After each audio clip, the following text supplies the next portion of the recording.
Hi. Welcome, my friends, to part 7 of Ghost of Tsushima with a therapist. I'm so glad that you are still going with this playthrough. Jin, take a bow, buddy. You appreciate it too? Hell yeah, you do.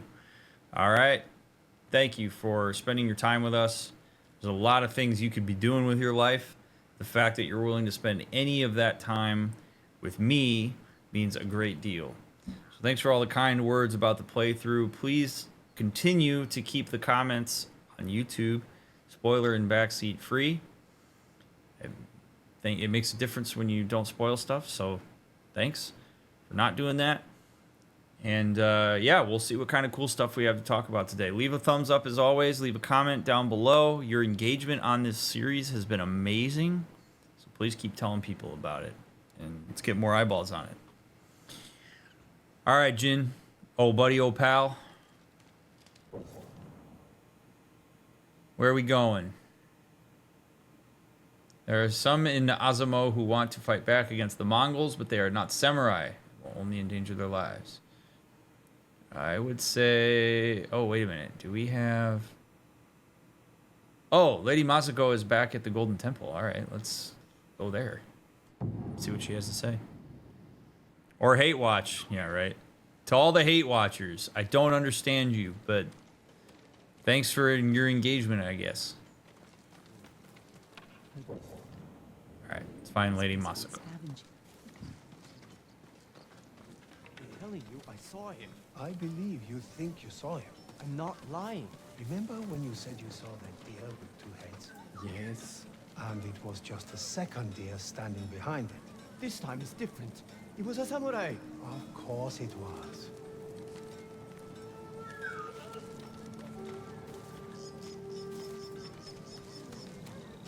Hard to believe a samurai. Doesn't seem real. Oh, there she is.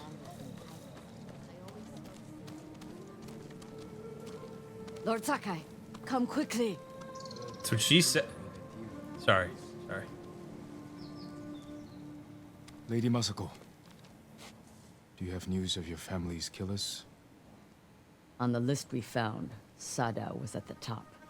He's the head man of Kuta farmstead. Kuta's people served your clan. Why would he turn against you? Because he is an ungrateful traitor. No.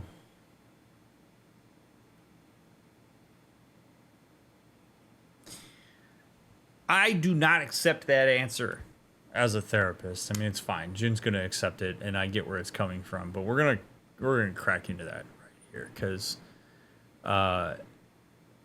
he's a traitor.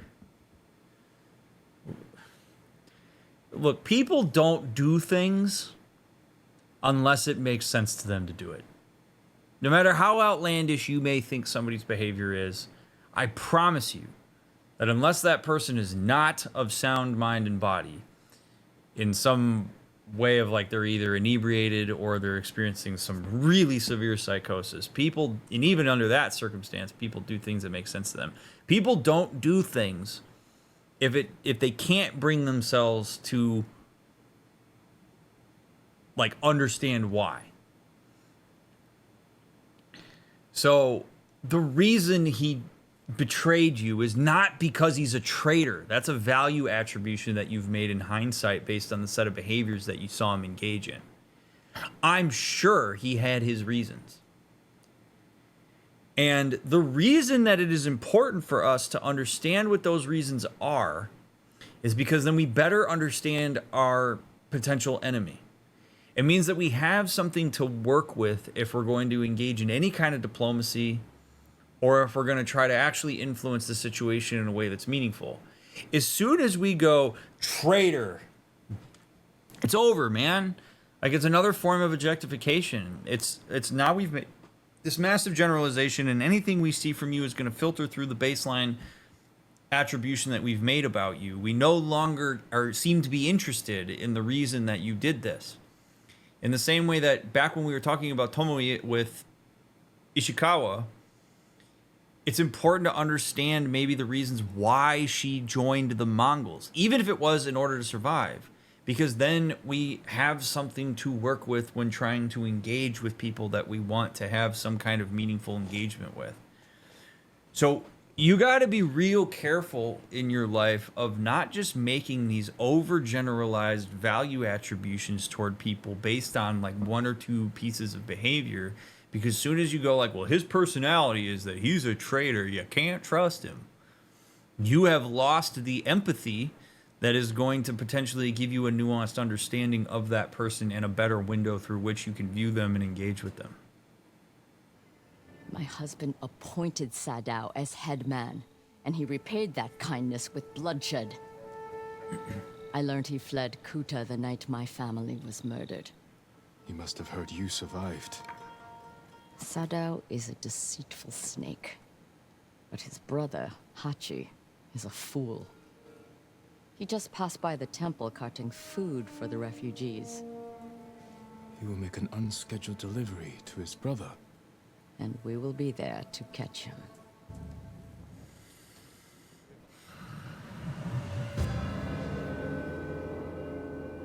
The headman. See, and the fascinating thing about this for me, this is more of a commentary on just a general meta, is because, and I spoke about this a little bit in part one, but because we know Lady Masako, we are willing to give her the benefit of the doubt on this. Like Jin is all in on what it is that she's saying. He's not really questioning anything that she's described, which makes some sense, because if Jin was to sit here and go, well, do you know why he decided to betray you? Do you know why he's deceptive? What's his reasoning behind that? There must be some reason why he would do that. Sometimes people will read that type of questioning as, you're against me, you don't believe me. You don't really want to be that person, by the way. You don't want to shut down curiosity. Those are curiosity-based questions. If asking those questions feels like you're having holes poked in your story, it probably means you have an incomplete story or you're not acting with a full deck. But we're willing to go with this because she's somebody that we know and trust, but there is just as complex and rich of a story on the other side as there is on this one. I'm not saying it's the right one or the wrong one, but I do find it fascinating how often we're willing to throw out nuance because we just trust something at the outset, like we are with her.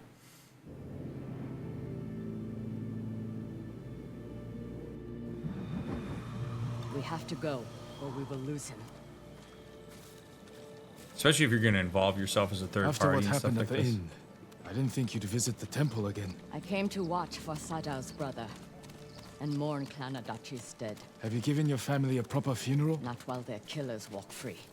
After my father died, I said goodbye to him that same night. It helped ease my pain. I buried them. That will have to do. For now. When's the last time you slept? Or ate?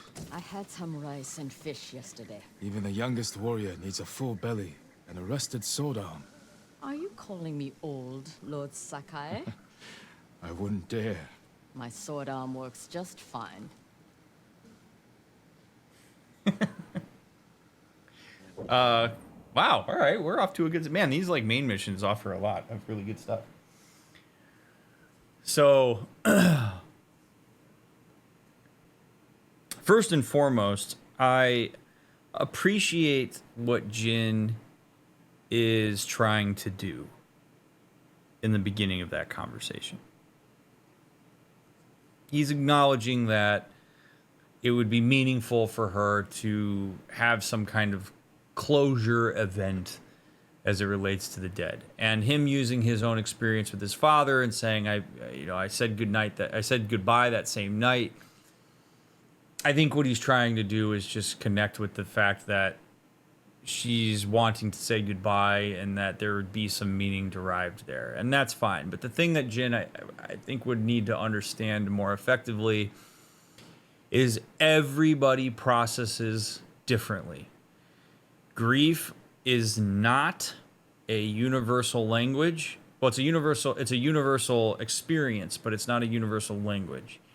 Grief is something that different people manage, deal with, experience do in different ways, and no one way is better or worse than the other. In the same way that describing something in Japanese is no better or worse than describing it in English. It just is what it is. So what worked for Jin and what was meaningful for him in his grieving process may or may not actually work for Lady Masako. And we all can connect a bit with each other over grief since we all experience it. But the ways in which we manage it and process it, just because something worked for you doesn't mean it will work for somebody else. And I tend to not believe in telling people how they should manage their grief. You could share your own experience of what was meaningful for you. Lady Masako didn't ask that of him. It's fine the way that he's engaging. I'm not critiquing him so much as just making the point that everybody grieves differently. If she needs something different here than what Jin needed, that's okay. And people need different things at different points in their lives. Different people can grieve the same thing differently. So there's no right or wrong way to do it. There's no linear way to do it. The stages of grief is bullshit.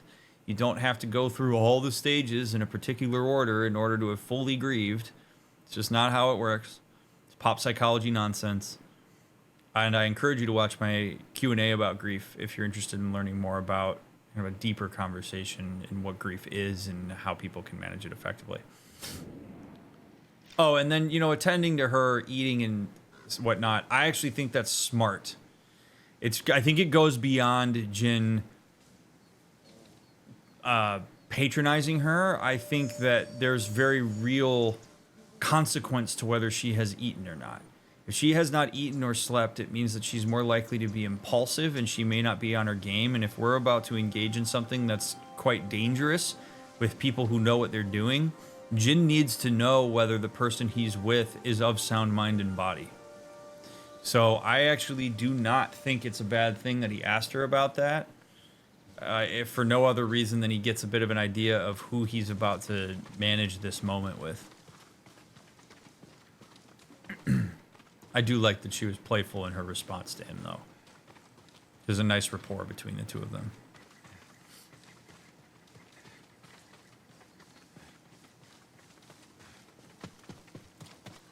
This is how you do NPC walks. This is how you do it. When you sprint, they sprint. You're always together. I don't know why games are so shitty about this. This is wonderful. We should have caught up to Hachi by now. Which way do you think he went? Both roads look traveled. Let's search the area. He can't be far.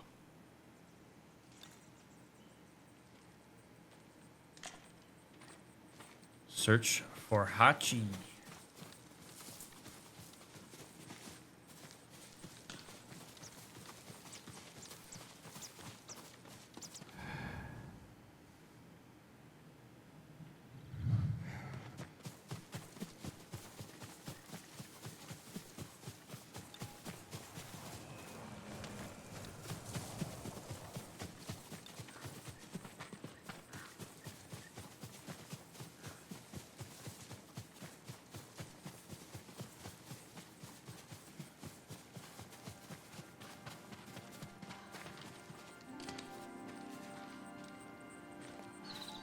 Sounds like sticks breaking. Masako, look. The man with the cart. That's Hachi, Sadao's brother. Man with the cart, where?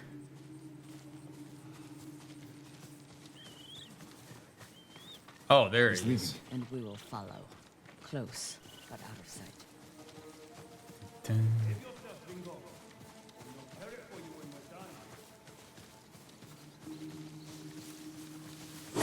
Oh god, that's not what I wanted to do. Stick to the shadows.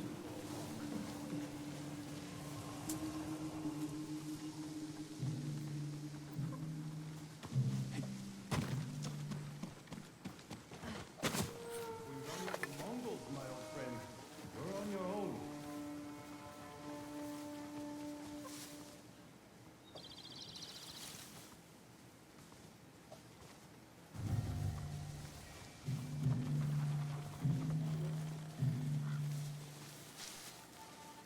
Oh shit. Visitors. We can't let them see us. photo of the scenes? Sure. Of course. You will promise that. Not yet, but I have something for your guest. It's a meeting. We'll pass it along. He handed them a note. I'll stop here again at the usual time. We'll meet you there. Forget the wagon. Follow those horses.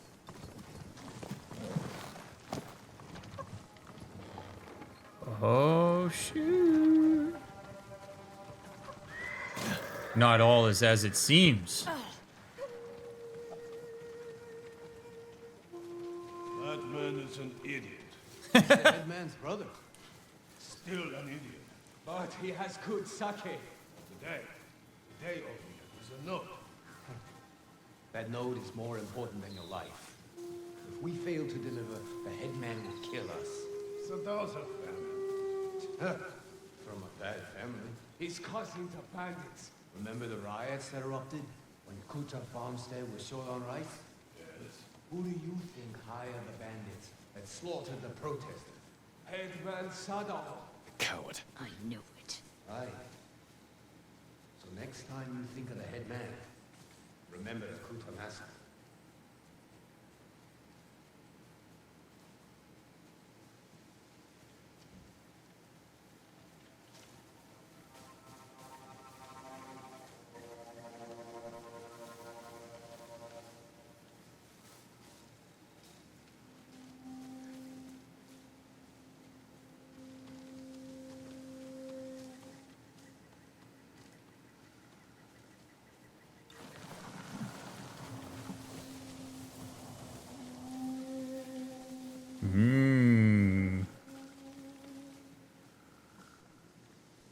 A woodcutter's house.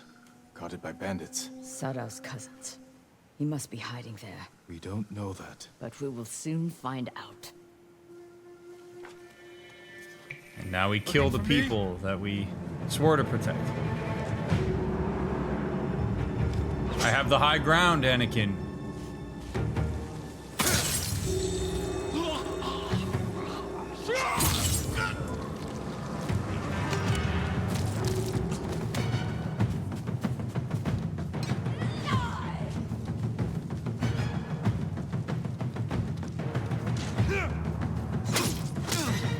The hell?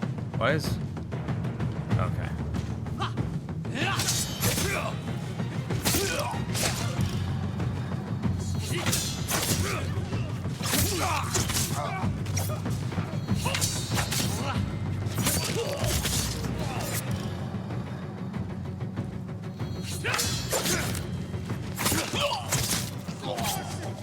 Yeah, you like that? Yeah, you like that? I am the tumbleweed.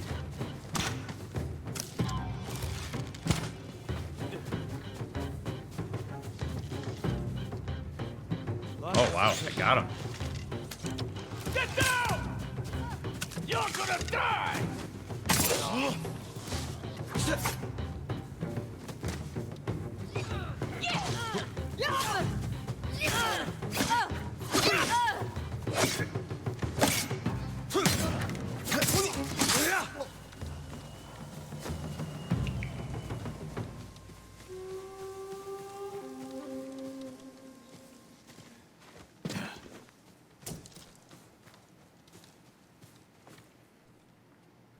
Corpses can't answer questions. There's someone in the house. I'll make them talk. Let me try first. Ooh, I like that she's gonna let us do that. And it is correct. Killing these people is not particularly useful. Just killing our own people. A note from Sadao. Hachi gave it to the guards. Doesn't say where he's hiding. Hina. Word of my involvement in the Adachi massacre has gotten out. I'm sure it didn't come from you. You know the danger of talking. Not only to my life, but yours as well. Remain hidden and silent until I send for you. Trust in my cousins, their loyalty to me, and skill with the blade. If you meet anyone bearing this mon, take your own life. All of my love, Sadao. Holy shit.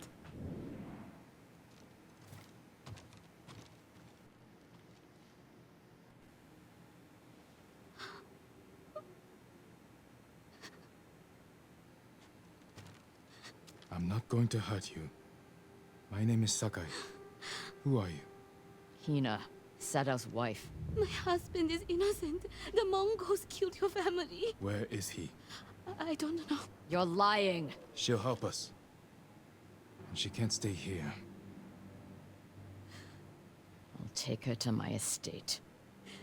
She is going to kill me. No harm will come to you. Isn't that right?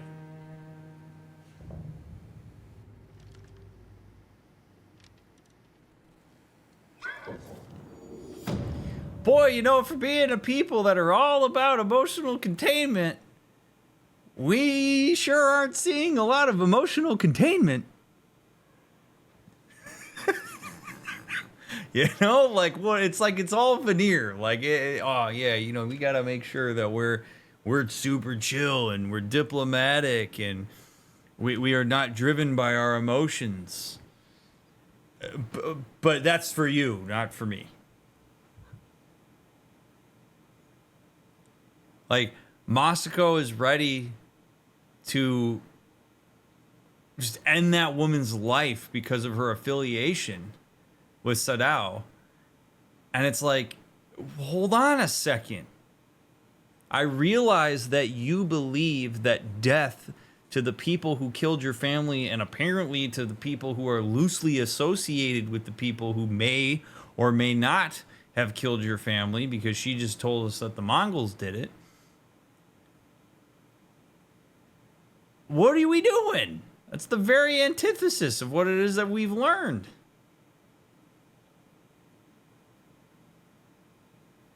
Now, inevitably, there's probably going to be somebody in the comments that tells me that Masako is not a samurai. I don't actually remember if she is actually a samurai or not. If she is a samurai, everything I just said applies.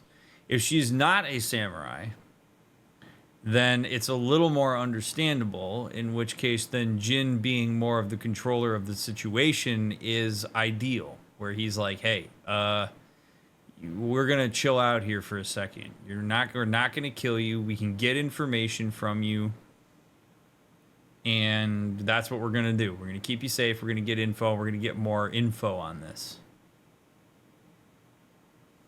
Regardless, like, what we're seeing is something that is just so common in the human condition, which is that you get so swept away with emotion, you don't learn the proper ways to healthily manage your emotional experience, and you make rash decisions as a result.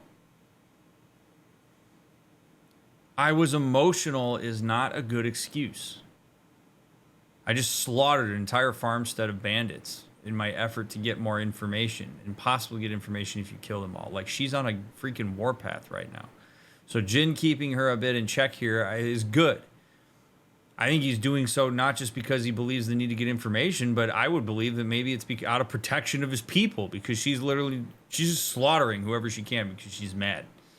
That's got to be kept in check. That's not justice.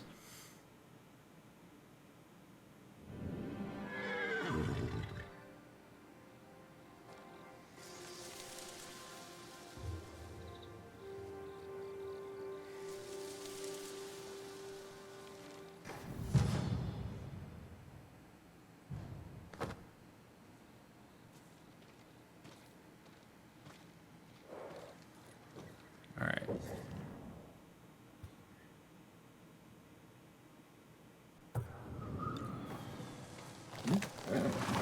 This together. Let's go, Nobu.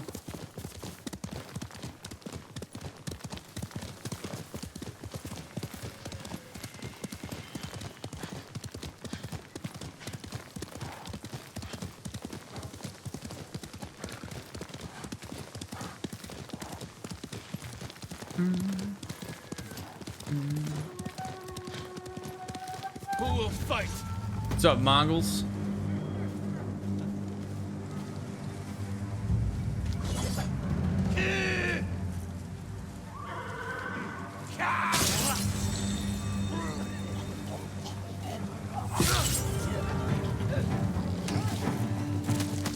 Yeah.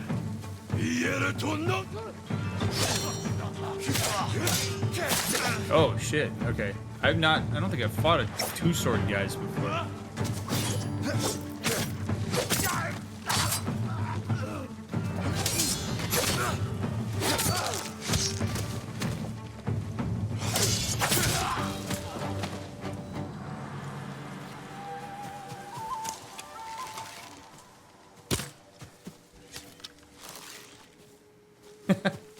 I gotta go.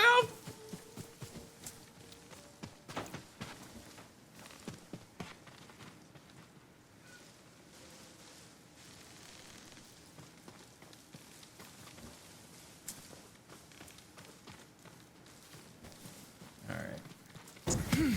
I'm gonna let my cat out.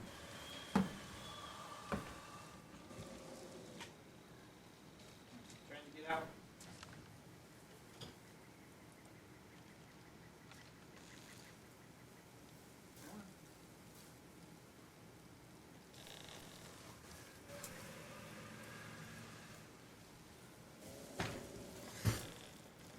The guy was booking it, I would have too.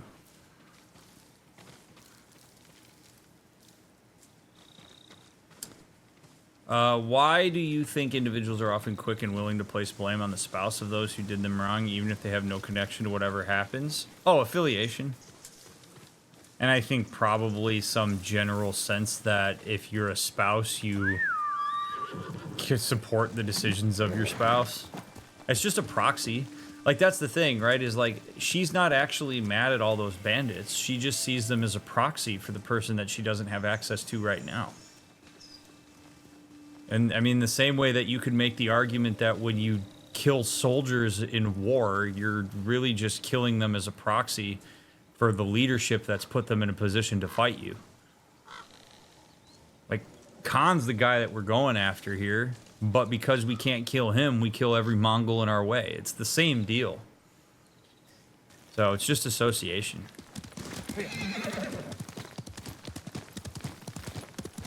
When we don't get what we want, we go for the proxy.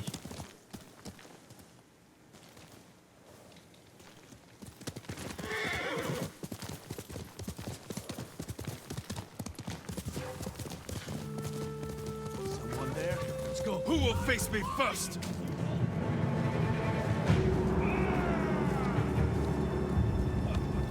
Show me the mic.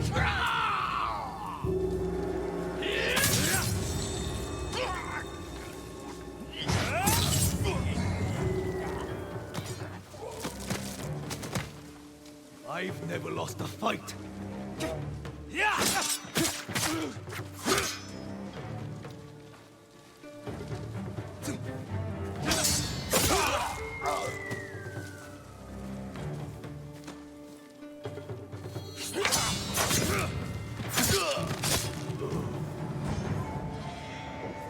Your legend grows, hell yeah.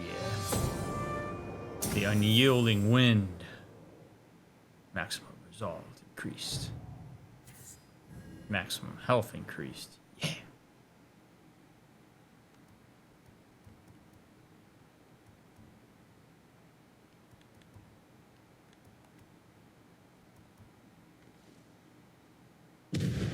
Jeez.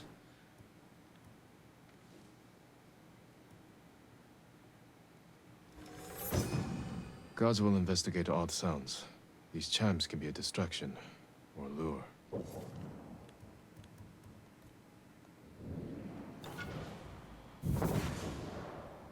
Ranged weapon swapping. Traveler's attire upgrade. Oh.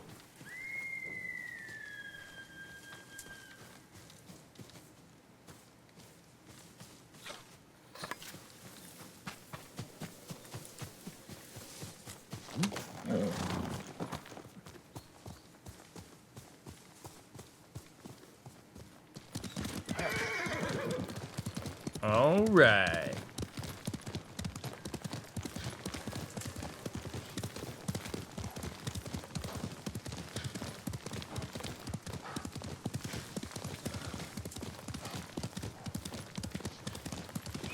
More Mongols. Quickly, Luba. Looking for me? I want what's in your cart. It's the dangerous road. Look at this guy's weapon.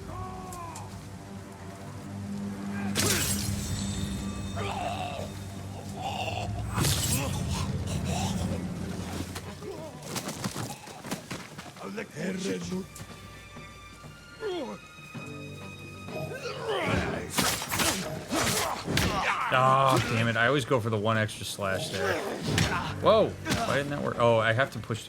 I forget that I can't just hit circle. I have to, like, actually move in a particular direction. And I just use...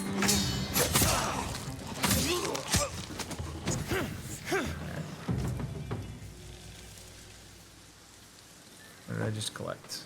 Leather. Okay. Yeah, you can't just hit circle. You have to go to the side. Yeah. Yeah.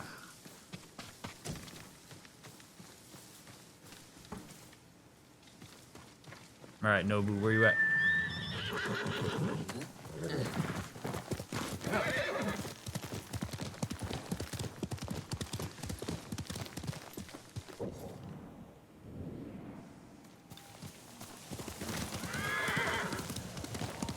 Dang.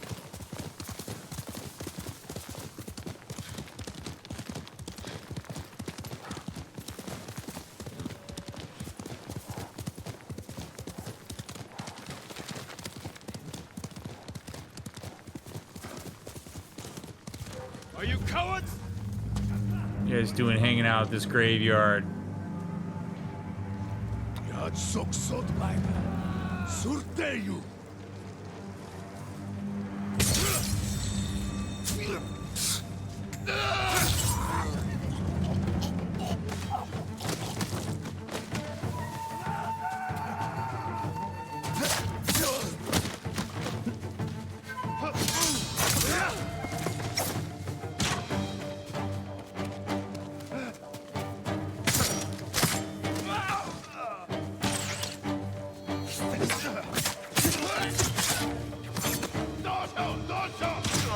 Where the hell is this guy? Jeez. Oh, there he is.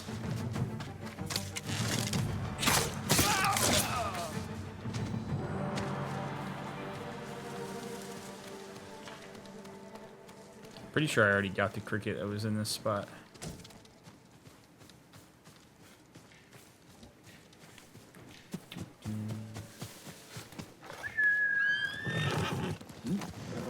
You're a good horse, Nobu.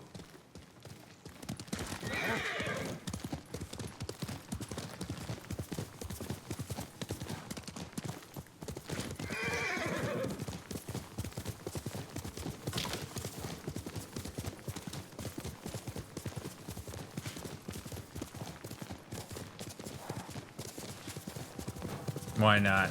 Fight me!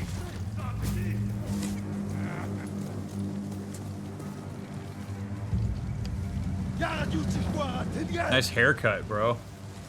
I'll take a little more off the top, you know what I'm saying?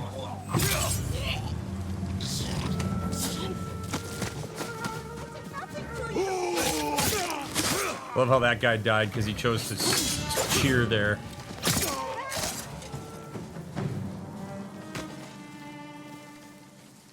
You're going to be all right. Can't believe you survived the invasion. I'm saved. Find somewhere safe. Be careful. Please, accept this small gift.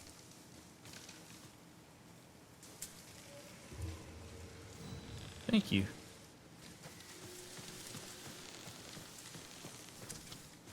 $50 supplies, god damn. She got deep pockets.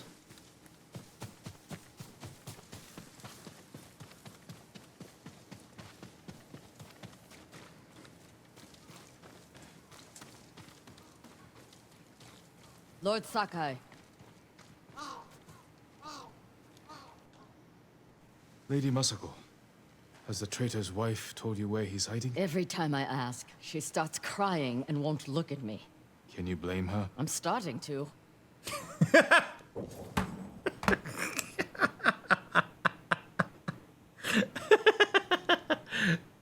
That's good writing. I love Jin's empathy there. I wasn't ready for that. I needed to pause just so I could get my head in order. Oh my god, that was great. I'm starting to. I mean, it's true. I mean, if you can't get the information and she's not giving it, and yeah, I mean, yeah. I appreciate Jin's empathy here. I would be curious to know more about where it's coming from, but it's nice to see. Maybe a young samurai will charm her. She's inside. Wait here.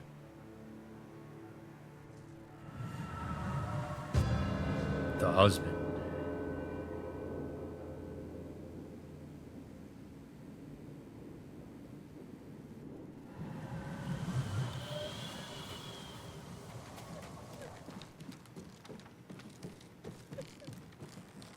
There could be any number of reasons why she's upset.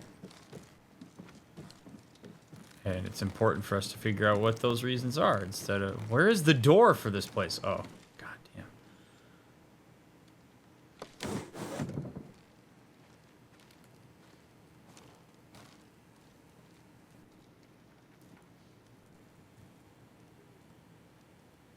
Lady Masako plans to kill me. I can see it in her eyes. I won't let her hurt you. But I need your help. I have told you all I know. Hachi delivers messages for your husband. That means they have contact. It's only a matter of time until Masako finds them both. No, you have to save him. I can only do that if I get to him before she does. You know your husband. Where would he hide? Let me think. This is important, Hina. Your husband murdered innocents. I'll be back.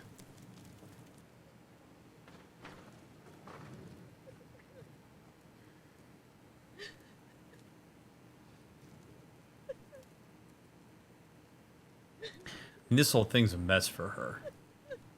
Like, I mean, imagine you the person that you. Hold, I'm gonna back up here. It is so important to take into account the broader context at any point in time that we're doing anything. Unfortunately, what happens is that all of us will have these like individual experiences that make it so that our tunnel vision becomes more and more narrow. Masako is so tied up in avenging the death of her loved ones that she is not really willing to engage with the broader context that would dictate some of the whys behind what it is that we're dealing with. And what I mean by that is, I don't remember which episode it was, but we were talking about how people are going to extend themselves beyond whatever boundaries they thought they had because they are under unbelievable duress due to the Mongol invasion. And if any of us were in this situation, we would find that we would do things that we may not otherwise believe that we would do while we sit in our comfy little homes that are protected by a comfy little bubble. Las Vegas is not under threat of invasion right now. I don't have Mongols in Las Vegas tearing up people's homes and going into them and killing them and stuff. So it's really easy for me to sit here and be like, wow, dude, you shouldn't have been a traitor. Shouldn't have killed innocent people. Shouldn't have done any of that stuff, man. I wouldn't do it. People are trying to survive in the best possible way that they can. We don't know enough about Sadao and Hachi to know why it is they're doing what they're doing. It could be that Hachi is delivering these messages because that allows him to survive the environment. The Mongols don't kill him because he's giving them info. Sadao might be giving information or doing what he's doing not because he wants to be doing it, not because he hates the people of Tsushima, but because that's what he's got to do in order to survive how awful things are right now. I'm not saying that to excuse his behavior. But Lady Masako is not really paying much attention to that. At least it doesn't seem that she is. Jin seems to be more willing to engage with the idea that people may be doing some whack shit because everybody's just doing what they can to figure this out. You would be amazed at the things that you would be willing to do if you were under more duress than you currently are. People sell themselves out a lot more readily than they think they will if their survival is at stake. Oh, and so what I was going to say about this for her is I feel terribly for her. Imagine the dissonance that you might be experiencing. You're part of the island of Tsushima. You don't really think much about any of this stuff, and then all of a sudden you're in this horrible situation, and maybe your husband did some things you don't agree with. You love your husband, but you don't appreciate his decision making, or you're scared for him, or you're scared for your own life. I mean, Lady Masako scared the shit out of her. She's worried she's gonna die. And this is a terrible position for her to be in. If her husband's all she's got and he's doing stuff she doesn't like, what do you do? None of us really know until we're in that situation. But Jin, at least being empathic and kind and warm, has opened her up to being more willing to see what, like, dig into her thoughts and have some ideas about where her husband may be, instead of just being so scared shitless by Masako gonna kill her regardless that she just, it clouds her mind. And from an interrogation standpoint and from a gathering information from this person, you don't want to put her under more duress. She's already under a significant amount of stress. If you get people's amygdala to fire and you get them all freaked out and distressed, their prefrontal cortex is going to go offline. If the prefrontal cortex goes offline, they're borderline useless to you because she's not able to use the entirety of her brain when she answers your questions. If you get her comfortable and you empathize with her and she gets her nervous system more regulated, she's going to have more access to critical thinking and memory and all the things that are going to be necessary for her to put together the pieces of where she thinks her husband might be. So Jin's approach here is so much better than Masako's. And Masako is clouded by her own emotion and judgment right now, and she's making it worse for herself. Like, it's a whole positive feedback loop. I'm mad. I'm going to put you under duress. You don't give me the information I want. I get more mad. You freak out more. You're closer to the idea that I might kill you. You give me less information because now you're in survival mode. I'm more frustrated. That path ends in Lady Masako killing her. Out of frustration, maybe that she's not giving her the information she wants. When she could have, if you would have got out of your own way and empathized with her.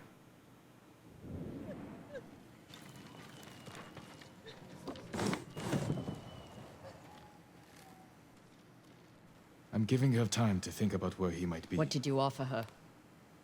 Let's take a walk. I know a place she won't hear us. I mean, Masako knows what's up. I offered her safety, dude. I told Hina I would try to save her husband's life. You know I'm going to kill him. I had to gain her trust somehow. So you lied. I told her I would try to save him. And I will. What will you tell her when you fail, Jin? That you could not forgive his crime.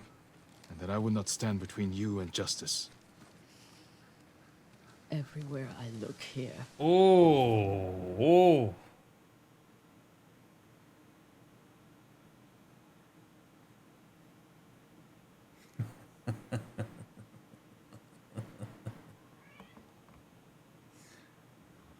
Ooh, boy.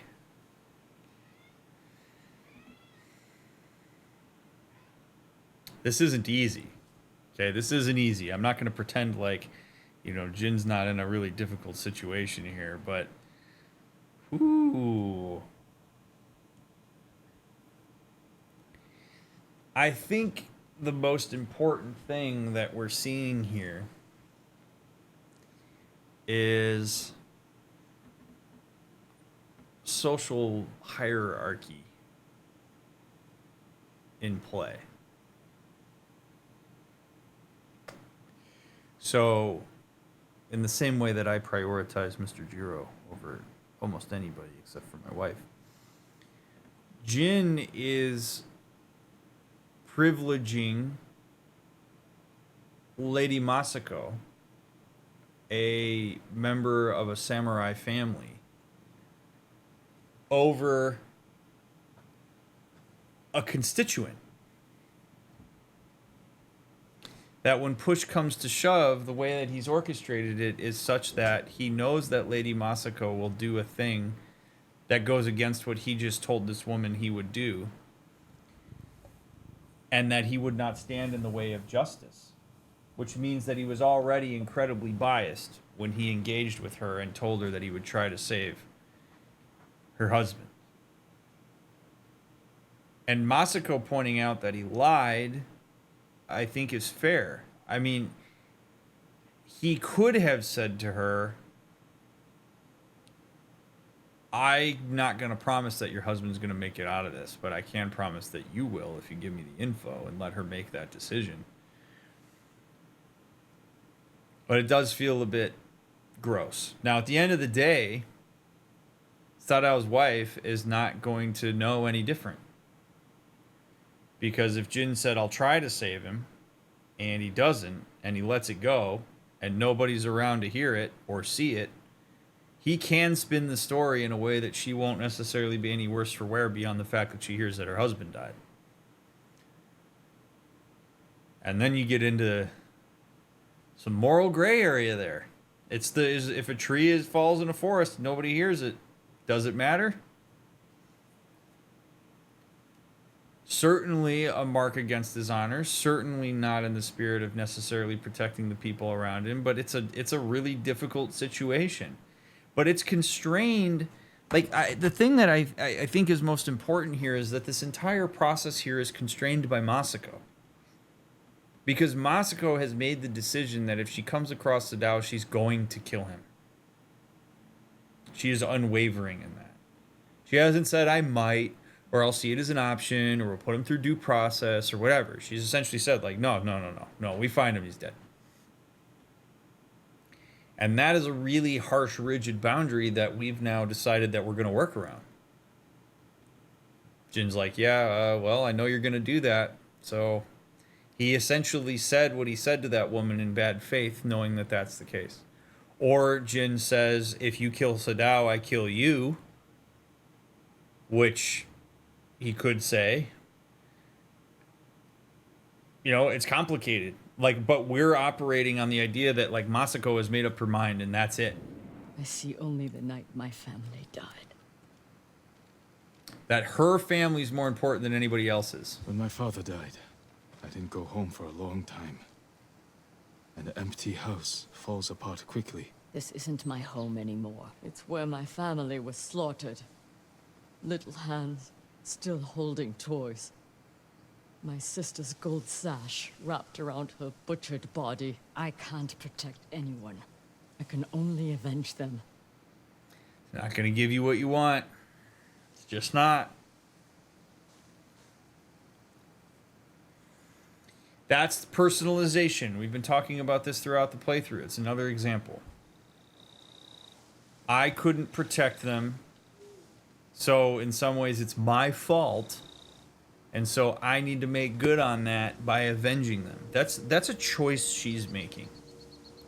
A choice she's making probably out of some sense of overpersonalization. The only reason they didn't, again, they died because of the decisions that were made by the killer, not because she couldn't protect them. And so I get why she wants to kill them, but I think because she feels a sense of responsibility for that, she's thinking she's going to get her own rectification from doing that. And I don't think she will. I really don't.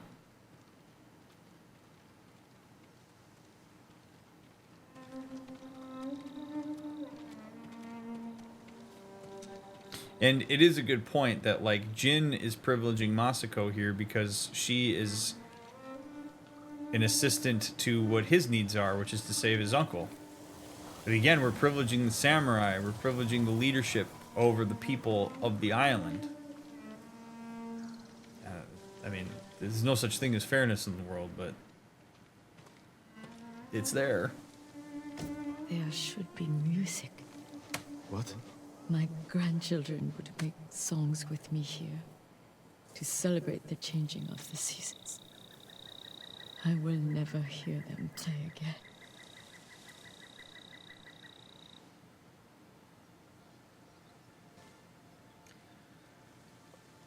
Oh, I don't love this.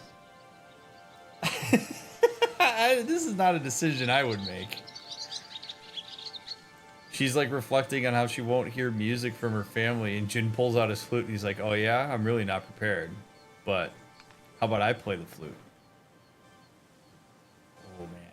I mean, my hope is that there's enough of a rapport between the two of them that this will be seen as a really kind gesture. I don't know that I'd take this chance. That feels a bit intrusive given the fact that she's just now opening up about the pain of this.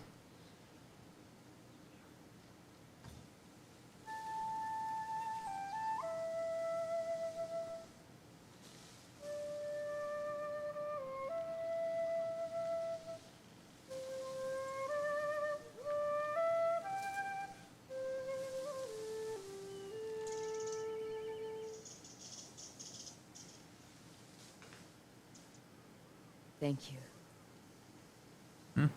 Okay. Hina. Get to the house! Oh shit.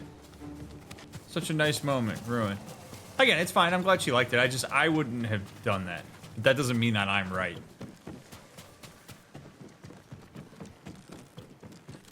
Oh god. Hina. We need her killer. Now. Better look around.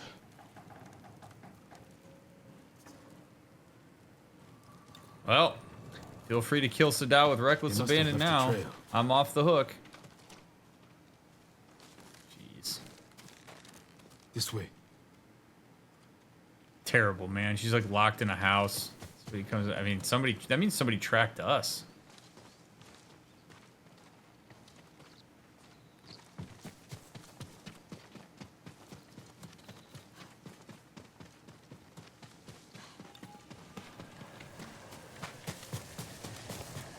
Thanks, Dad. Why would someone kill Hina? To keep us from finding Sadao. The traitors knew we had her. It was a long journey from the woodcutter. Many people saw her with me. You made sure they did. You used her as bait. I hoped her husband would take it. Yo, come on. And now an innocent woman is dead. The traitors killed her, not us. But you made her a target. I don't respect that at all.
Guy's a knucklehead for running on the trail.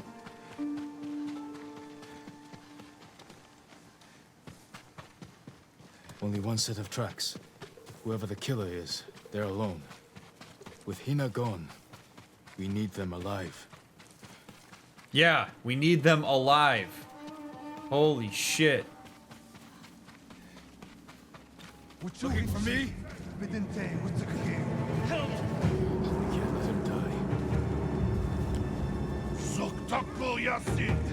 I'm bleeding.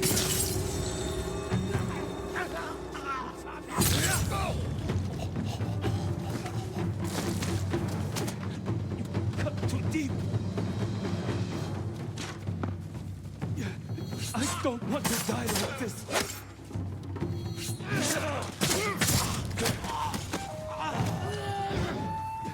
I'm bleeding. Help! Shit.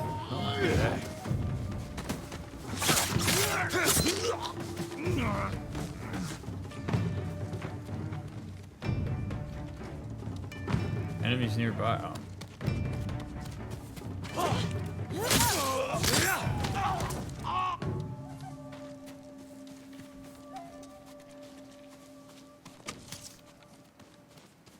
No, not you.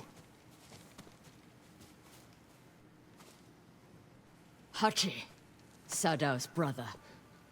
Why did you kill Hina? Tried to free her. She wouldn't leave. Wanted to save Sadao. She screamed for you. I didn't mean to. Where's your brother? I failed him. I won't betray him.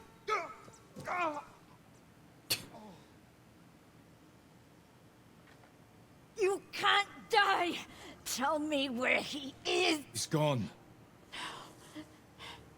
Hina died for nothing. She was murdered by traitors, just like my family. I can't give up the hunt. Oh. Dude. Oh my god. Yikes.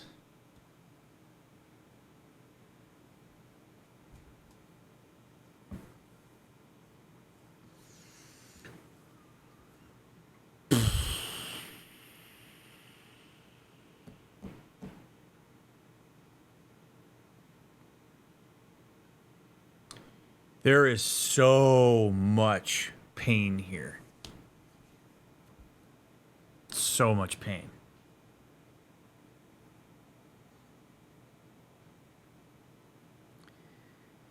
And this is the kind of thing that happens if you are in a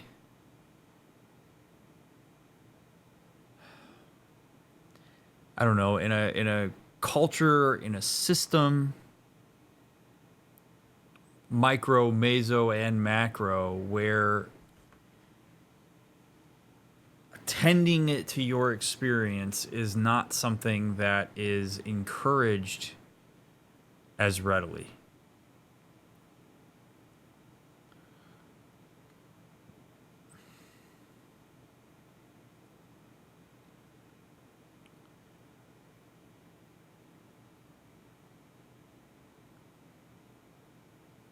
She's so angry. And that's okay. She's hurt.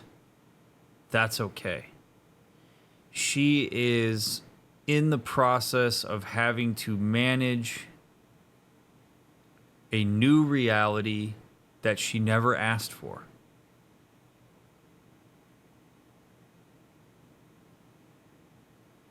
As are so many people on this island.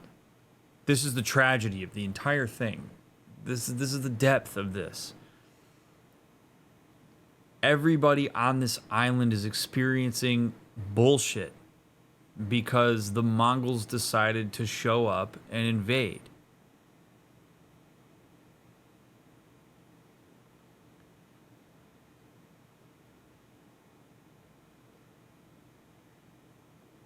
When you expect that you're going to have your family around with you for your entire life, that they're going to outlive you, and then they don't.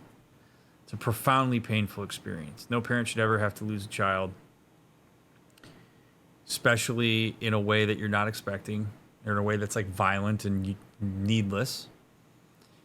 And so she has, as part of this process for herself, she's brought herself into this space where she believes that inflicting pain, deceit, and death on people that she associates with the people who created that for her is just, is fair, is explainable. is fine. And it goes back to this idea that if she doesn't have anybody around her to empathize with that pain, which unfairly enough, nobody can.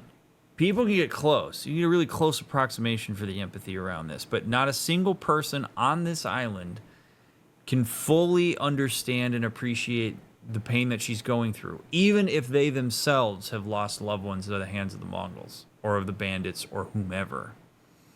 Because her pain here is unique to her specific circumstance.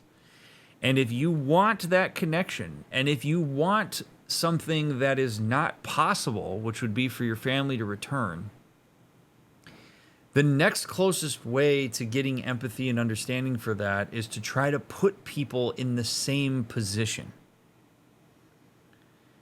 The only way these people can understand how awful what they did to me is if they themselves experience it. Where she could look at Hina being killed at the hands of Hachi and go, yeah, now you know what it was like for me.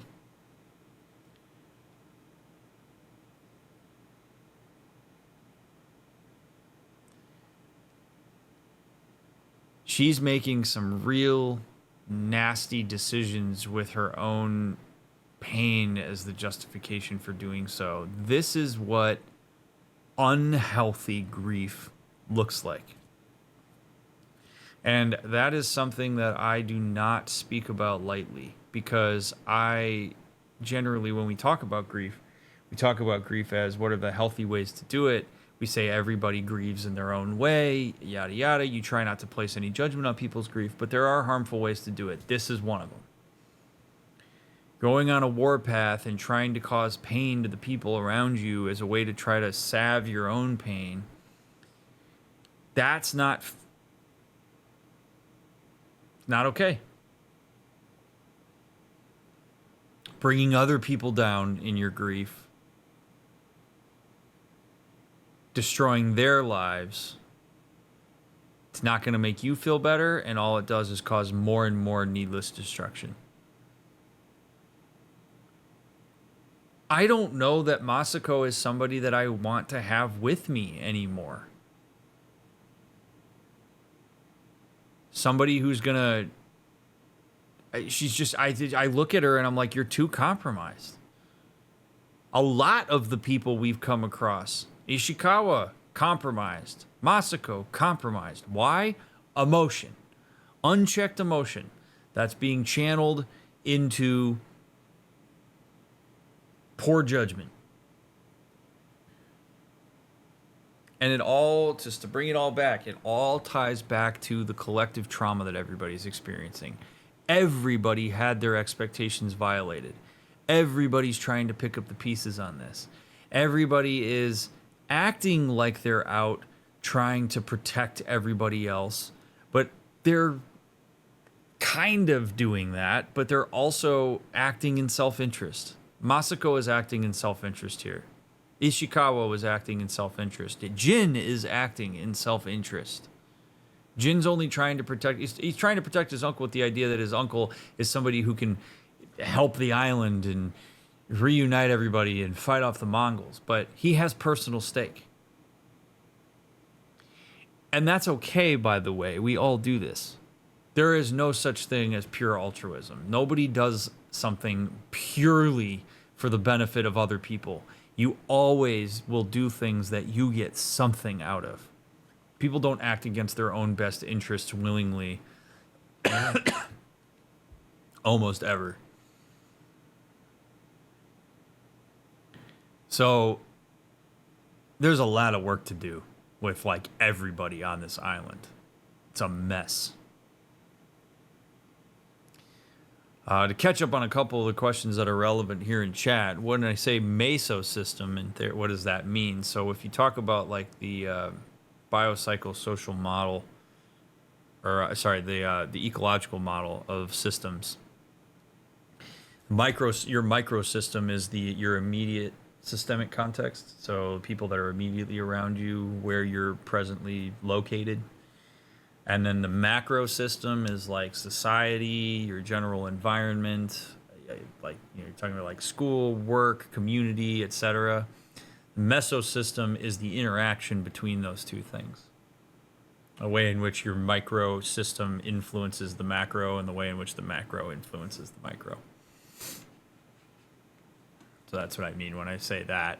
You were Jin, what would you do or say in this situation? I don't appreciate the way you're handling this, and your grief, it's okay for you to be grieving. I get where your pain is coming from. You're channeling it in a way that I don't appreciate, and I'm not really willing to help you here. You want to go on a warpath of death and destruction. I don't know that I can stand by and watch that happen. I mean, we'd be having some real conversation here. I don't think I'd just be going with her because she's an elder who I've known my whole life. If the 5 stages of grief a thing for everyone, it's a thing for no one. 5 stages of grief is pop psychological bullshit. It's not real.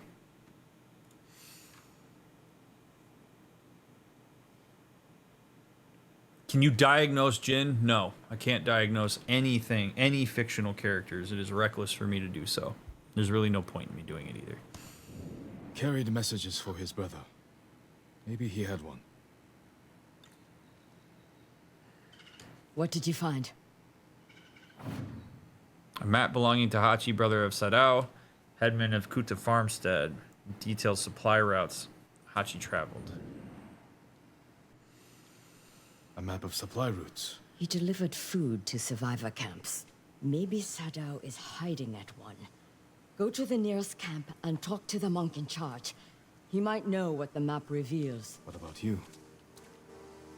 I will bury Hina. I owe her that. I'll find you at the camp when I'm done. You owed her to keep her alive. God, that's bullshit. See, that's the kind of stuff that makes me mad. That's bullshit. I'm gonna bury her. That's what I owe her. She's dead. She's not around to appreciate that. That's you spinning yourself into abstract circles to try to justify that what you did, like to make yourself feel better for what you did. Like that, I do not respect or appreciate at all. You owed her dignity in life. You owed her the benefit of the doubt. You owed her some degree of protection. You owed her honesty, not baiting her and then getting her killed and then going like, well, you know, I owe her a proper burial because I really did her dirty in life. Come on. I think something that's really starting to bother me, particularly as it relates to Lady Masako here, is that this is a terrible look for the samurai by mere fact that Jin is assisting her in this. If I am a civilian and I have any kind of witness to bear on this, I am terrified. I am so scared of pissing off a samurai or doing something wrong, because I am seeing somebody go completely unchecked on a warpath, slaughtering people, using people as bait for her own emotional closure. That should scare you.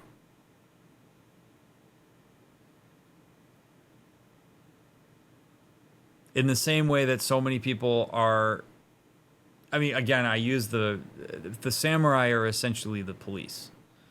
Like what the people here are learning is that the police, the samurai, will protect you insofar as they stand to gain from it. But if you do something that they don't like, they have just full reign to do whatever they want with very little recourse. Jin, being a samurai, very much could say, you know, Masako, I'm going to take you into custody because what you just did is a war crime or something like that. You know, like, what do you? No. I'm here to protect the people of Tsushima, and you've just killed a bunch of them because you are upset about your family dying. Look how many people on this island have had their family die. Do you really think that you're that much more important than anybody else? And I say this as I empathize. The pain is real. I get it. I hate that she had to go through what she went through. But she is using and abusing her power for her own closure in a way that other people on this island are not able to do. And Jin is party to that. That's bothersome to me.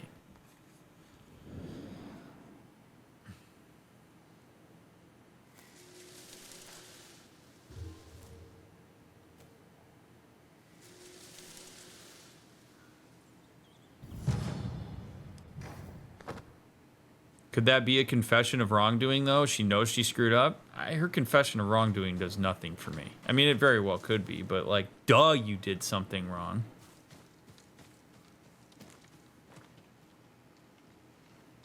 These aren't even Mongols! Not that it would make it all the better if they were Mongols, but like, these are our own people. The amount of infighting that's still happening while we are under siege is wild. It's also very realistic.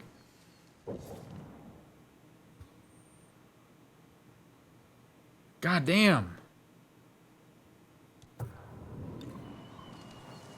By the way, thanks for being here.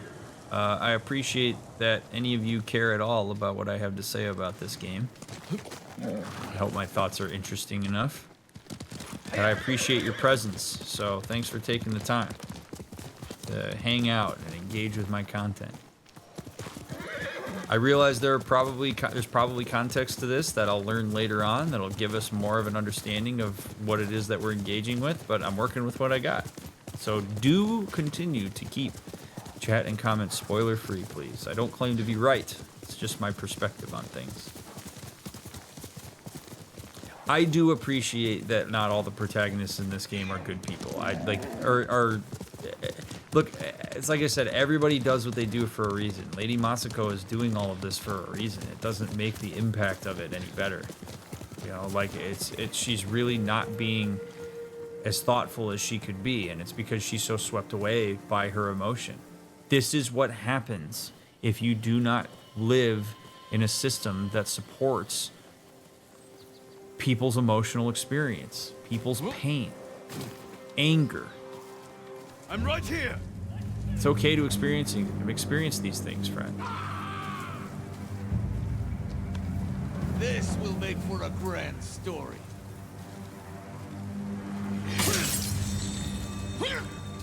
Who's next?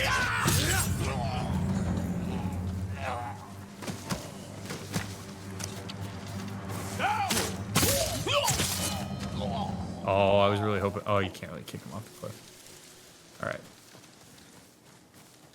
Given your personal distaste for the revenge mission, I'm curious why you're pursuing this quest line. So when I played Cyberpunk 2077, I changed my orientation to quests that I do not personally agree with engaging in.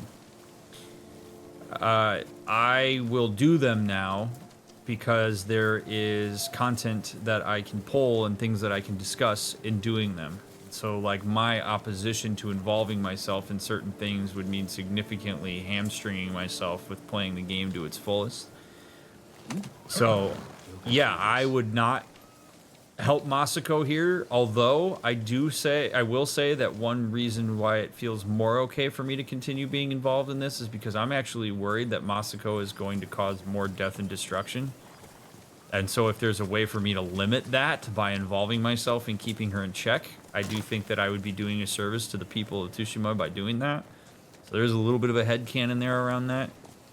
But I have changed my way that I handle that because there are things that we can still talk about in missions that I wouldn't otherwise get involved with, which, you know, brings the whole meta of video games teach bad boundaries because you get involved in a lot of shit you shouldn't get involved with in video games. But if you don't do that, then you wouldn't really ever play the game itself. So. Stand and fight me! I stand by my decision in Red Dead, though. There's not a single world where I would have made a different decision on that. What's up, dude? You sit and look at me?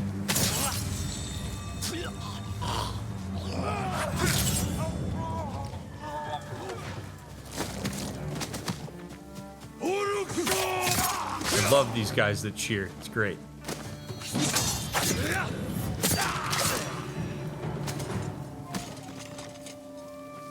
I need your help! You'll be free soon. Poor guy. My prayers have been answered. Go, and stay safe. I'd be honored if you had this.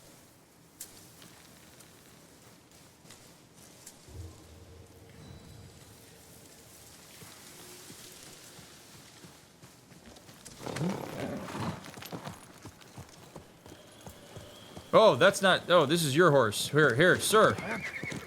Sir, take this horse. It's not like this doesn't feel right. I'm so sorry, Nobu. I'm sorry.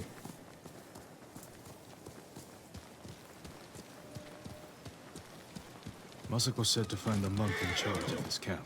He may be able to read the map I found on the traitor's brother. Ooh, fox. What's up, buddy? Take me there.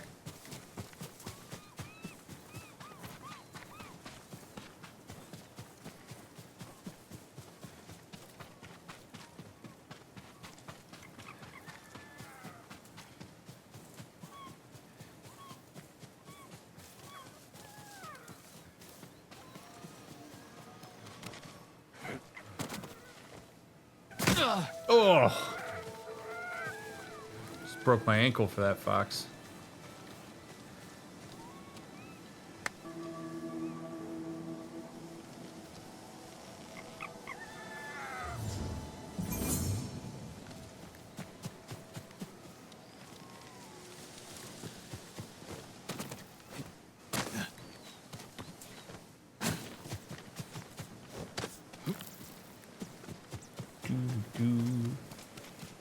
Dun.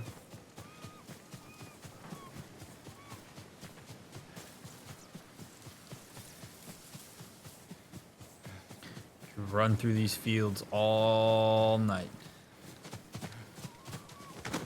Let's go. Full link mode.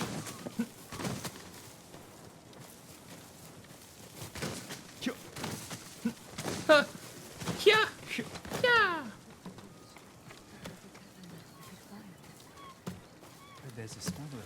Boy, this is not a particularly well-protected area. It's worth the risk, isn't it? That's easy to say before the Mongol. May I assist you, my lord? Take your time. What you got, bud? Oh. Got purple. I don't remember seeing that one. That's Lord really Sakai, cool. How good to see you.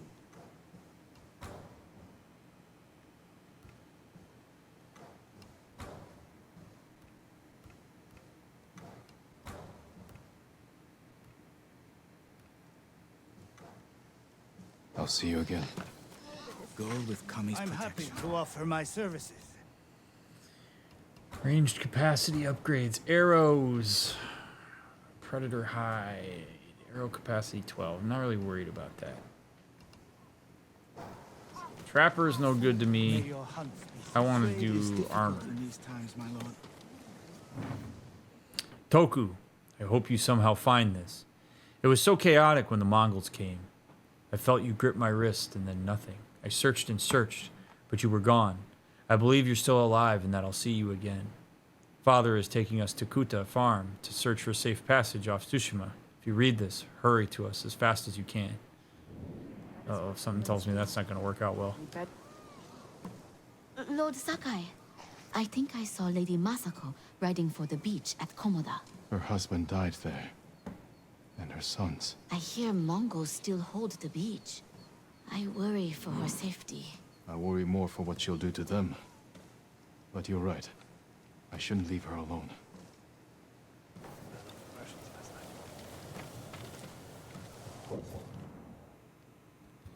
Oh, wow. She's... Oh, dude, I didn't even realize that there was all this. Holy crap. Oh, wow. We're going to be here for a while, aren't we? Okay.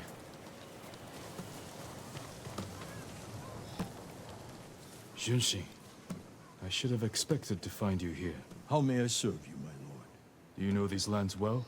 I set up all of these camps. Does this map mean anything to you?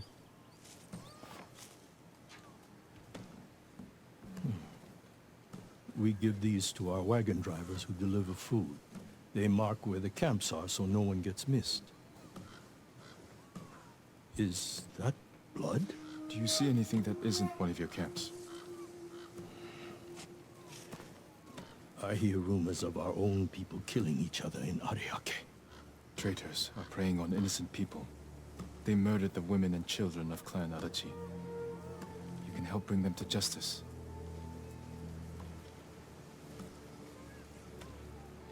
This map shows Ariake's lighthouse. We have no camps there, but people have said bandits have taken it over. Not bandits. Something worse. Lady Masako has arrived. I think she prefers to speak with you.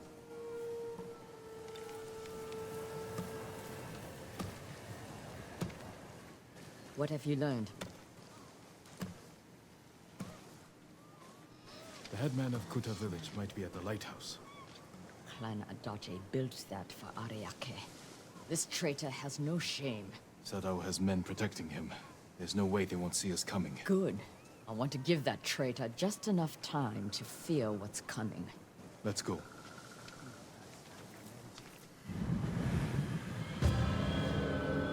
Traitor.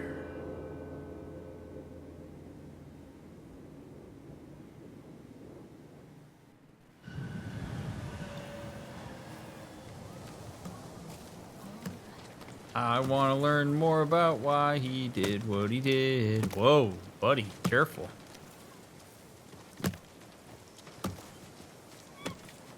Travel to Ariake Lighthouse. It is not far from here.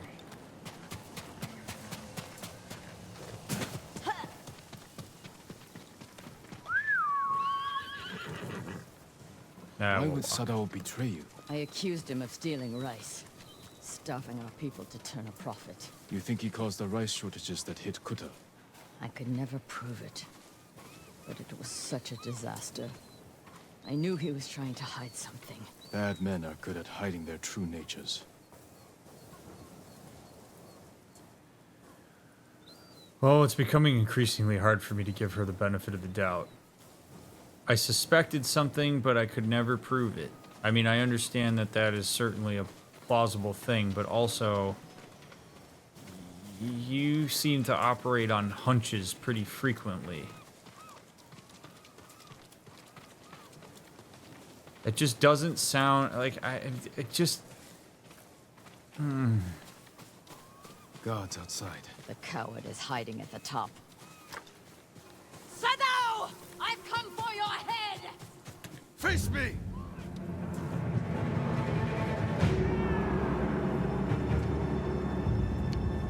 I'll put that so... Yeah!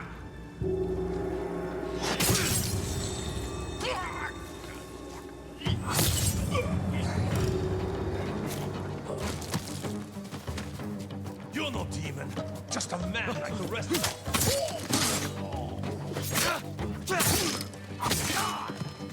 Well, you might want to pull your arrows out, bud.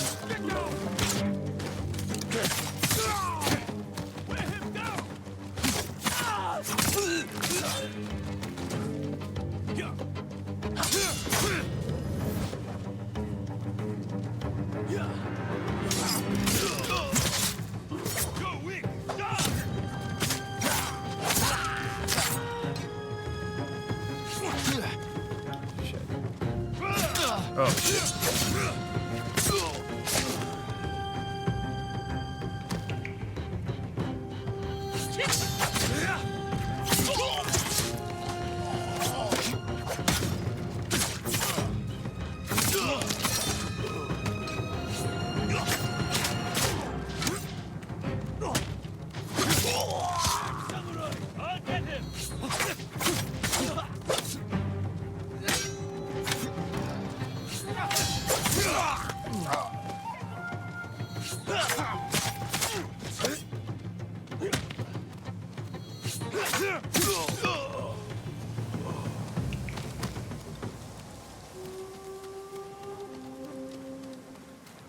quite the area to fight them in.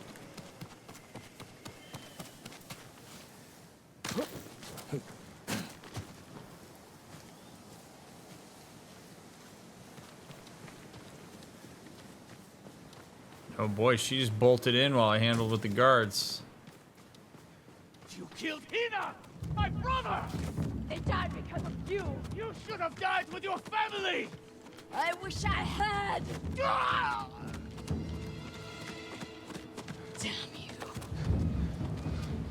You killed Sado.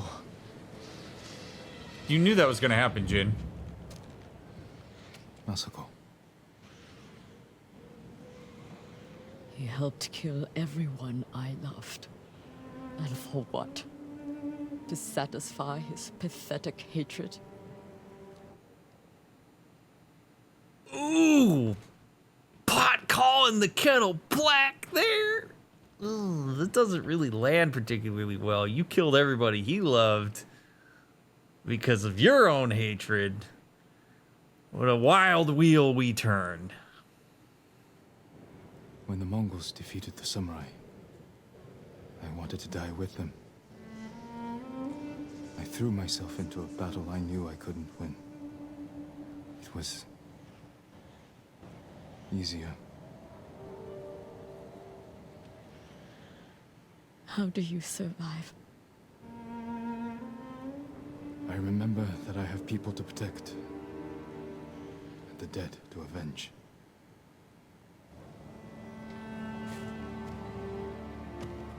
With Sadao dead, whoever is responsible will hear that I'm alive and hunting. They'll become afraid, make a mistake. Just be careful, Masako. You too. You are a part of this now. Don't I know it? We'll find the other traitors on that list. But first, we must save my uncle. I'll be at Kaneda Farmstead when you need me. Killing him was useless. God, take him into custody and get info. Dude, this is what makes the Mongols better than us from a tactical standpoint.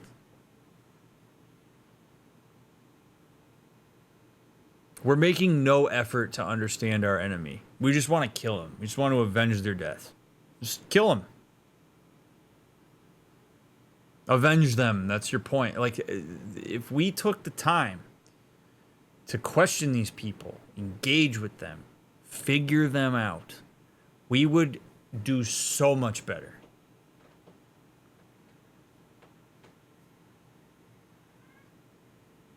It's frustrating. Like, it is. It's really frustrating to me that, like, we're just death and destruction.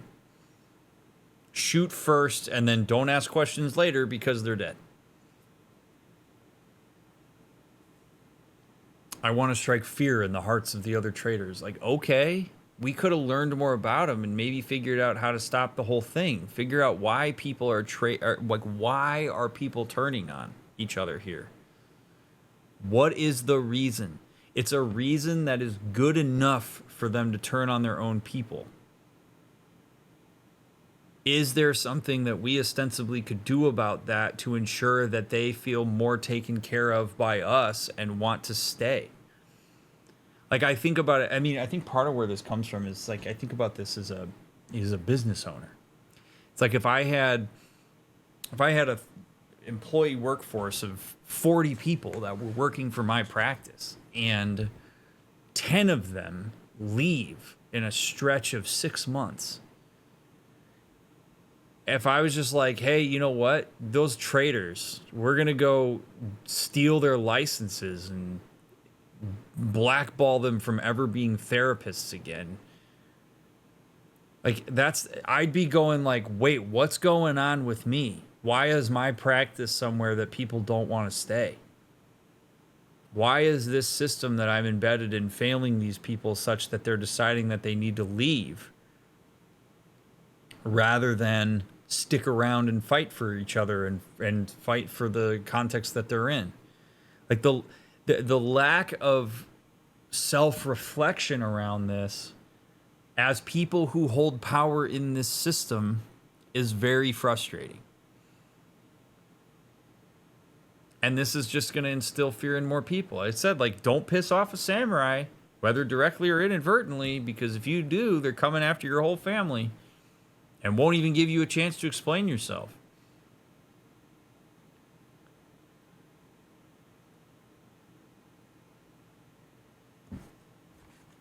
Ugh.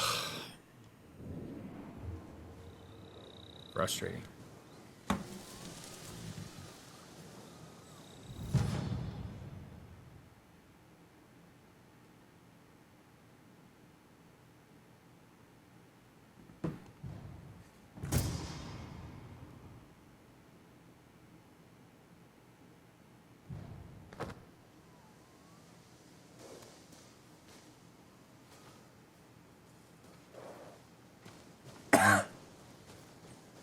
Oh, yeah, I mean, wishing she had died with her family. I mean, really what I think she's saying is, I wish I didn't have to experience the pain of surviving. Yeah, I mean, there's a bit of that, like, I don't even know that I call it survivor's guilt so much as just the pain of survival. Like, when I'm the one, it's like when we were talking about suicide the other night. It's like, sometimes people be like, you know, I wish I would have died instead of the person who killed themselves, because dealing with the pain is so unbearable. Like, dealing with the pain of having to reflect on how all of my family was killed by people I didn't think they'd be killed by is unbearable to me. Yeah, death would be a sweet release from that. So, but instead of, like, killing herself, she's killing other people. I'm not trying to make it sound like these traitor people are awesome people that just, you know, deserve to be let off with no repercussions for their actions, but Masako is making her pain everyone's problem in a way that I don't think is a good look for the samurai, because Jin is involving himself with this. Well, you know, it's okay that she did what she did because I need her in order to get my uncle released. I don't love that.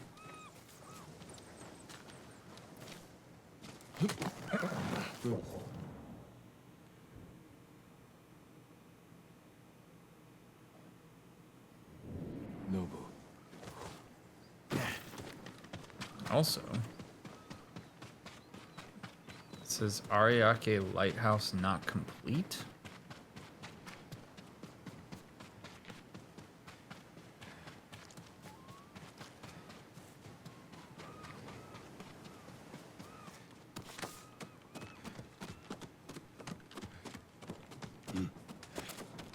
Maybe she wants someone to kill her. Maybe. She wants the warrior's death that her family never got. Ignite the lighthouse fire.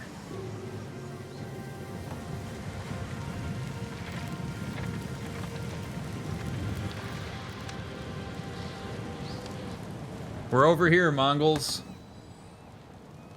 This way. When the seas get rough and you can't find your way, to follow this light and invade my people. Why am I lighting lighthouses? That doesn't make any sense to me. These people are coming by boat. Why? Why am I helping them?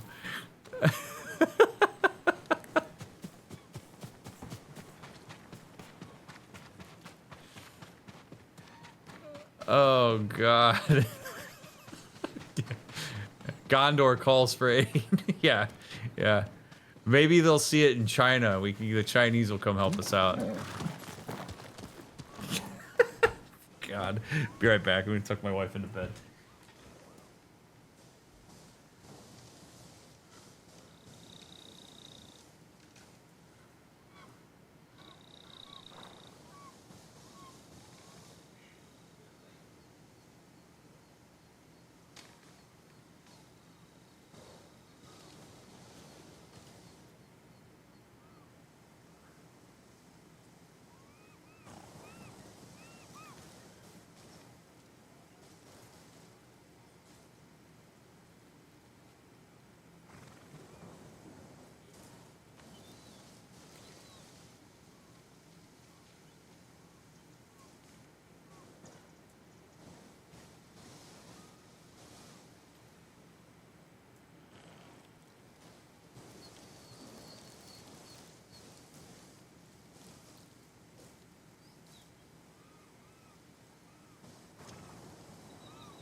Okay.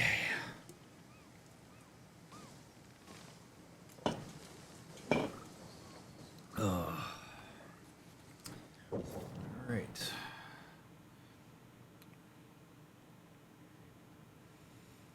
We shall ride. I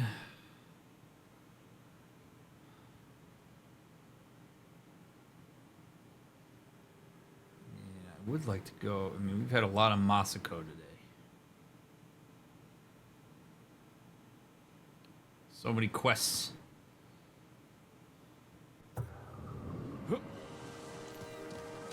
For Tsushima.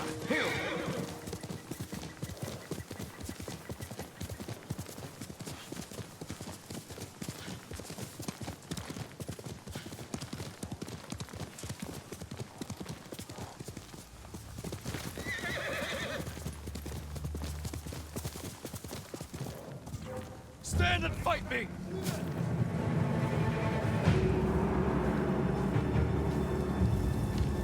Correct shik nang kun yum.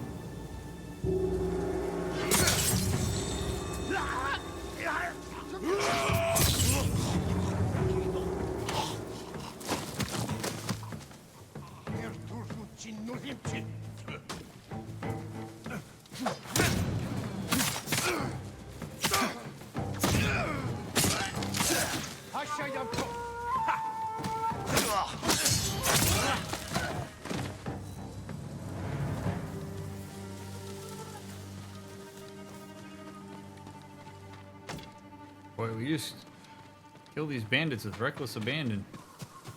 It's like the Mongol invasion is just an excuse for us to clean out the unsavory among us.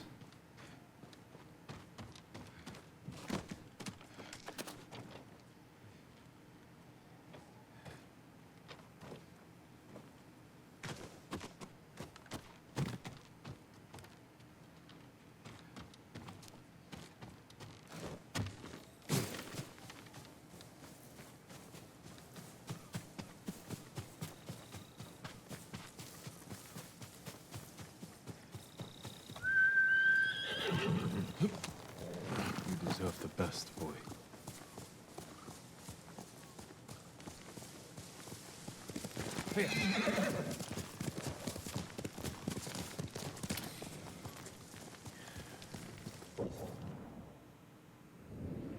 So we're gonna make our ride down here, but while we take this ride,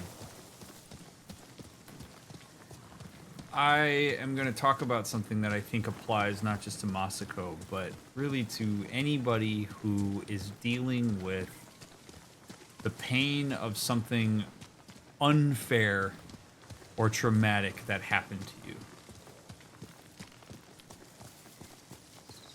When you have something traumatic happen, maybe you lose you lose family members, somebody gets cheated, you get caught up in a really not great circumstance inadvertently.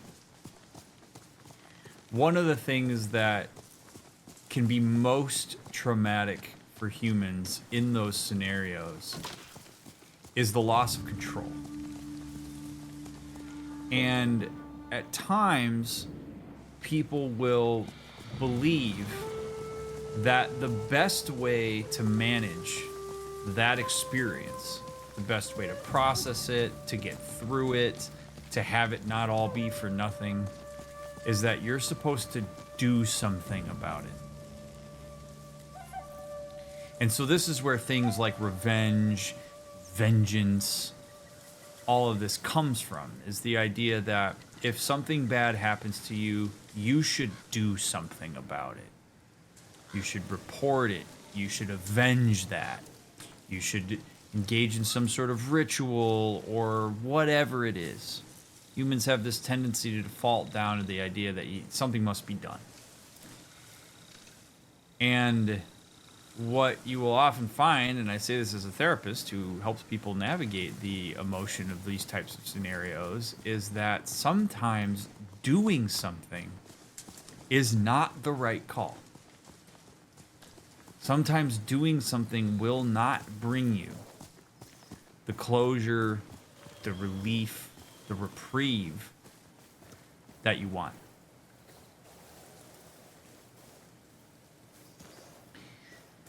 So in Masako's situation, for example, I realized that the samurai have learned that vengeance and revenge is somehow virtuous. But in Masako's situation, her entire family was killed.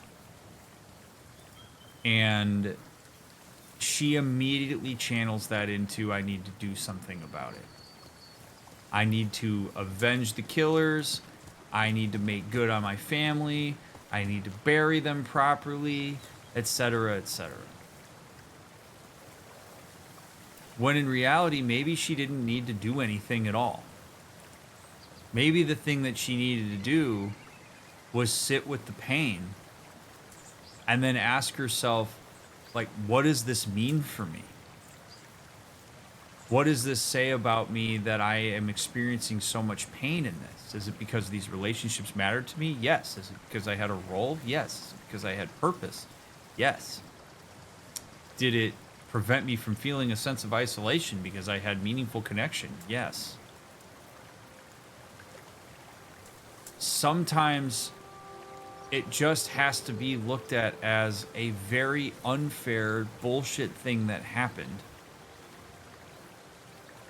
that I can manage the pain of and find significant meaning in, and then determine what that means going forward.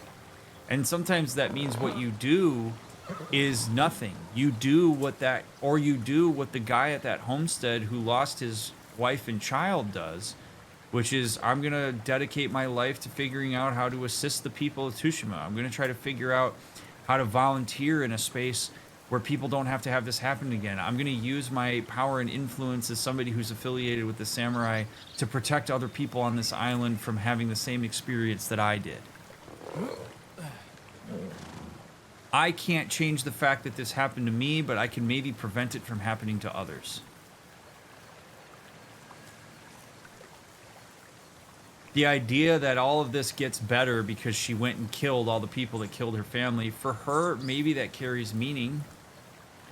But I think if you see her reaction at the top of that tower after she killed Sadao, she doesn't feel any better. The pain's still there. She still wishes she died with him. Sometimes you just have to sit and deal with what happened by reflecting on it. Not necessarily accepting it in the sense of agreeing with it, but accepting that this is something that happened to me. It was unfair. I don't appreciate it. I'm a victim of circumstance and poor decisions. I managed to survive it.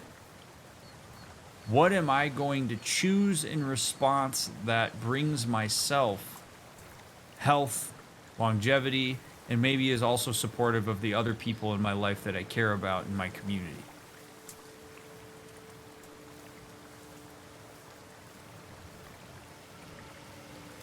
And then some people choose revenge because they have a limited, narrow, arguably selfish view of things.